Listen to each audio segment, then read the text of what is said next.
T20 বিশ্বকাপ চমু চাপি অহাৰ লগে লগে ভাৰতৰ বিভিন্ন প্ৰাক্তন ক্ৰিকেটাৰে তেওঁলোকৰ প্ৰবেবল 15জনীয়া দলটো ঘোষণা কৰিছে।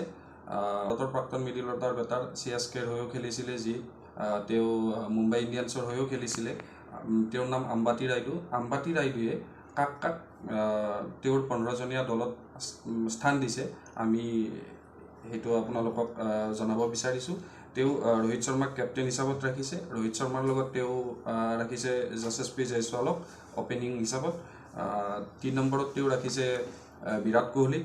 4 নম্বৰত ৰাখিছে সূৰ্যকুমাৰ যাদৱক। 5 নম্বৰত কিন্তু এটা আচৰিত কৰিবলগীয়া কথা, তেওঁ 5 নম্বৰত ৰাখিছে আমাৰ অসম সন্তান ৰিয়ান পৰাগক। অজিত আগৰকাৰৰ নেতৃত্বাধীন নিৰ্বাচক মণ্ডলীয়ে আমাৰ ৰিয়ান পৰাগক T20 বিশ্বকাপৰ কাৰণে নিৰ্বাচন কৰে নে নাই সেয়া সময়ত চাবলগীয়া হ'ব। আৰু আম্বাতি ৰাইডুৱে ৰিয়ান পৰাগক 5 নম্বৰত ৰাখিছে। মূল 15জনীয়া দলত আমাৰ অসম সন্তান ৰিয়ান পৰাগক ৰাখিছে। এই বছৰ IPLত সুন্দৰ প্ৰদৰ্শন আগবঢ়াইছে, সুন্দৰ প্ৰদৰ্শন কৰি আছে। পিছতে তেওঁ ৰাখিছে ৰিংকু সিঙক। ৰিংকু সিঙৰ পিছত তেওঁ পুনৰবাৰ উইকেট কিপাৰ বেটাৰ হিচাপত চবকে আচৰিত কৰি দীনেশ কাৰ্তিকক তেওঁ অন্তৰ্ভুক্ত কৰিছে। দীনেশ কাৰ্তিকৰ পিছত তেওঁ ৰাখিছে শিৱম দুবে, তাৰপিছত আছে ৰবীন্দ্ৰ জাদেজা।